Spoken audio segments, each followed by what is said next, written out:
Hey, what's up, guys? Gotta love the Stooges, and I think the music is perfect for what we are watching here. This fictional invention they have termed the ball Earth, on which we live, supposedly.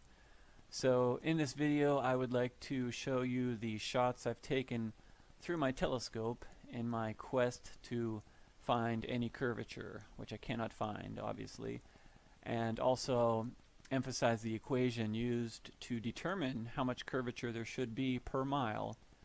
And this is obviously very important. So let's go ahead and get started. So there's the pretty blue marble that NASA claims we are living on, with circumference of 24,901 and 3959 radius. So to find the curvature, you take 8 inches times your distance squared. That's 8 inches times your distance squared, and if you don't square the distance, you end up with this, and this is not what NASA has shown us. They have given us a beautiful blue marble that we love. So you get 8 inches for 1 mile, 32 inches in 2 miles, 16.6 feet with 5 miles, so on and so forth. So what I did is I shot this pier, which is in Daytona Beach, Florida, and as you can see, between the water and the walkway of the pier is about 12 to 16 feet based on the height of the people and the railing. So I started at Granada, which is 4.92 miles away, and I shot this, and based on that distance and the formula, there should be 16 feet of curvature. But obviously you can still see the entire gap under the walkway there between that and the water. So in addition to that, behind that pier is actually a lighthouse, which you can see right above the pier. You can see the light. That is 16 miles away from my location, and I shot that lighthouse. I also shot it in a video, which I'll show here in a second. Now that lighthouse is 175 feet tall, and the curvature from 16 miles away should be 170 feet. You can clearly see about the entire lighthouse beyond that pier. So like I said, there should be 170 feet of curvature, but there's none. And those hotels there are even further. Those are in New Smyrna, which is 20 miles away. Well, depending on the location, 17 to 20, which I'll show in a second here. But you can clearly see that lighthouse above that pier, and that is 16 miles away. And there's the shot of the New Smyrna line of hotels, and this is shot from Granada in Ormond Beach, Florida. Like I said, that is 17.5 miles away. I also shoot that from another location even further. But again, it's 17.5 miles away. That's 204 feet of curvature. I know that tall hotel is 18 stories, but the other ones, I mean, it's just ridiculous. There's no curvature. Now I shot this picture from 8 miles away. That's the same Daytona Beach pier, and this is from 8 miles away from Ormond by the Sea, which is, like I said, 8 miles away. It's from an area we call the Sandlot. From this distance, there should be 42 feet of curvature. Now there's clearly the entire gap under that walkway and the water. You can clearly see the space. There's no curvature. Nothing is covered up. There's a closer view of that pier from those 8 miles away. I don't see any curvature, and it should be 42 feet. And there's the hotel from New Smyrna. That's that same hotel I shot from the other location. This time this is 20 miles away. From 20 miles there should be 266 feet of curvature. And I know that hotel is about 18 stories. It's not even close. And you can pretty much see the entire hotel even in this shot. So I mean, from these shots it's pretty obvious there's no detectable curvature. So what does that mean? Well, if NASA is right and there is, we do live on a ball, they're going to have to make up that curvature. If it's not in the 20 miles I'm shooting, well then that means it's got to be made up further on down the line. So you can't have it both ways. You can't say we live on this ball and then say, oh, you can't detect the curvature. Well, you got to detect it somewhere, because if it's not dropping here, it's going to have to drop even more down the line in order to make that circle, that ball they say we live on. And it's pretty round. That blue marble they give us is perfectly round. Unfortunately for them, they can't show us, they can't prove here on Earth that there's any curvature. They can't point out curvature because we're taking these long shots without detecting anything. And like I said, if you can't detect it here, you're going to have to detect it double down the road. This pier shot is clearly showing the entire gap under that pier at 8 miles away. The shot of the lighthouse is showing the entire lighthouse. Should be 170 feet of curvature. So just to stress, this is the equation, 8 inches times your distance in miles squared, and that will give you the drop in curvature that you should see over a given span. And beyond that, I would just like to mention that this equation is perfect for up to 1,000 miles, which is obviously pretty far, but beyond that, you do need to use a slightly different formula. I would suggest using the sagitta, which is basically the height of an arc of a circle. So you can take any arc of a circle and figure out the sagitta, which is the same thing as your curvature, your drop in curvature, but that is the most accurate formula to use to find out the drop in curvature for longer distances, anywhere from 1 mile to 12,000 miles, half of the Earth. And to find the sagitta, you just need to know the radius, which is 3959, and then the length of the arc in question. And for us, it would be the distance we're shooting. Say I'm looking at a pier or a mountain 10 miles away.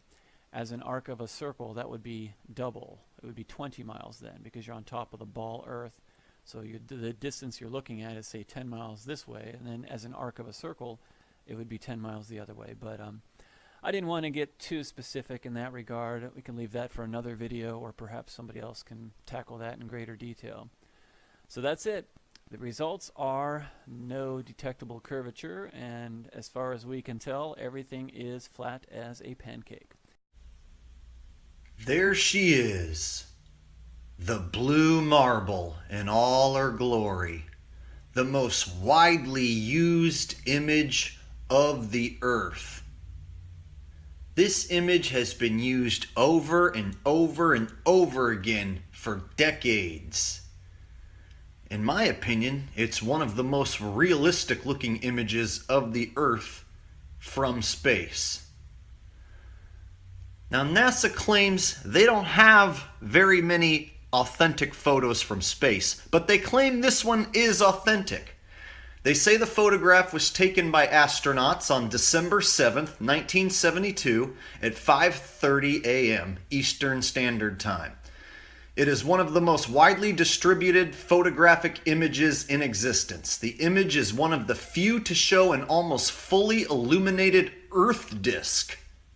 Earth disk? That's an interesting choice of words. Okay. And the astronauts had the sun behind them when they took the image. To the astronauts, the slightly gibbous Earth had the appearance and size of a glass marble, hence the name. Well, since they gave us the exact date and exact time they supposedly took this picture in space, I decided to go to timeanddate.com and then use the day and night world map feature. Now, this website is really cool. It'll actually show you which countries and continents are in daylight and which countries and continents are at nighttime at any given time that you type in. So I typed in that exact date and that exact time, December 7th, 5:40 in the morning, and this will show you which areas are supposed to be in night and which areas are supposed to be in day. It's pretty easy to read. Now, when we look at the blue marble, we can see that Africa is lit up. We can see the Middle East, like Saudi Arabia and Yemen, is lit up. We can see Madagascar. We can see a little of Antarctica. But other than that, we don't see a whole lot of land masses lit up. So that would mean all the other land masses would have to be on the other side of the Earth in darkness. However, when we go to timeanddate.com and we type in December 7th, 1972, 5:40 a.m. in the morning, Africa is indeed lit up as shown on the blue marble. However, South America should also be in daylight. Europe should also be in daylight. An entire chunk of Russia should be in daylight. And the western end of Australia should also be in daylight. Yet none of these places are featured on the blue marble. So therefore on the blue marble they would be on the other side in darkness. As the astronauts said, they took the picture with the sun behind them. So this is a major flaw, a major glaring hole in the blue marble.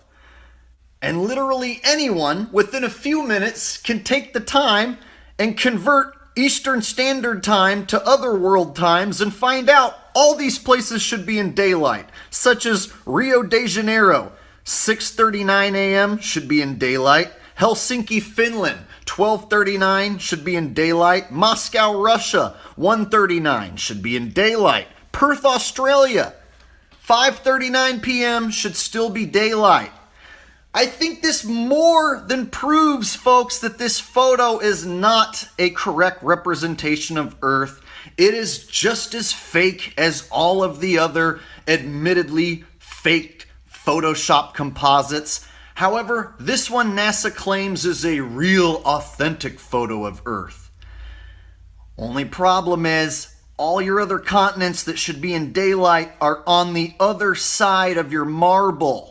I'd like to see the other side of the marble with all the other continents in darkness. Can you imagine looking at the other side of the marble where all the other continents are all crammed together? Yeah, that wouldn't look stupid at all. So there it was, folks. It was right in front of our face the whole time. They show us Africa, but then they don't show us hardly anywhere else.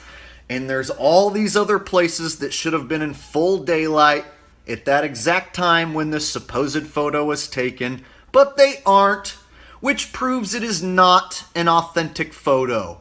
100% debunked.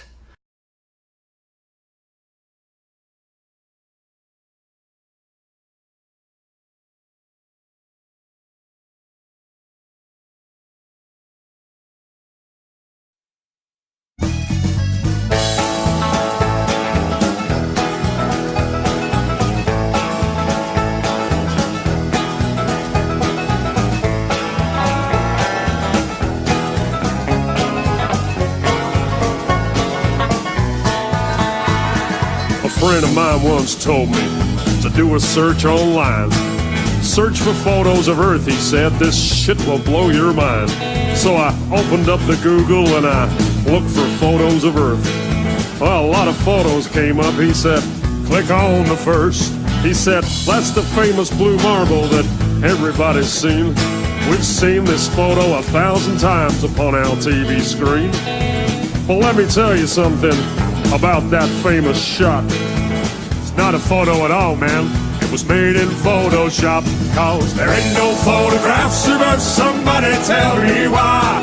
They're all just Photoshop cartoons. They're all just CGI. No photographic proof of a globe. No, none at all. Why the hell can't no one take a photo of this ball? He was goddamn right. That shit did blow my mind. Cause I thought the blue marble was a photo all this time. Well, don't you think that's strange? He said suspiciously. Now, the fact that it ain't a photo seems pretty weird to me. I mean, the most important photo that man could ever take? This huge iconic image turns out to be a fake? Well, I couldn't quite believe it, man. I was pretty shocked. I needed further proof that this photo's photoshopped. He said, look up Robert Simon. He made that cartoon ball. He's the guy you should research. He works for NASA and all. He openly admits that it's all just artistry. He said, and I quote, it's photoshopped, but it has to be. There ain't no photographs of us. Somebody tell me why. They're all just Photoshop cartoons. They're all just CGI. No photographic proof of a globe. No, none at all. Why the hell can't no one take a photo of this ball? Yep, every photo of the Earth is artist trickery. All the photos on Google, man, are as fake can be. Download all the photos and put them side by side. Compare all the continents, they're each a different size. Compare all the colors, each globe a different shade. If all of these were photos, man, they should look the goddamn same. Where's the continuity? There's none, no, none at all. All that NASA gives us is a bunch of cartoon balls, cause there ain't no photographs, but somebody tell me why. They're all just Photoshop cartoons, they're all just CGI. No photographic proof of a clone, no, none at all. Why the hell can't no one take a photo of this ball? Now we're supposed to have this telescope, right, that's flying past the stars, taking beautiful photos of Jupiter and Mars. Well, I've got a small suggestion, NASA. Here's something you could do. Point that thing at planet Earth and take a shot or two, because there should be goddamn thousands of photos of where we live. But Hubble ain't taken one. That's suspicious, don't you think? We got all these fancy pictures of spinning galaxies, but not one goddamn photo of the Earth for us to see. Cause there ain't no photographs, but somebody tell me why. They're all just Photoshop cartoons, they're all just CGI. No photographic proof of a clone, no, none at all. Why the hell can't no one take a photo of this ball? There ain't no photographs, but somebody tell me why. They're all just Photoshop cartoons, they're all just CGI. No photographic proof of a clone, no, none at all. Why the hell can't no one take a photo of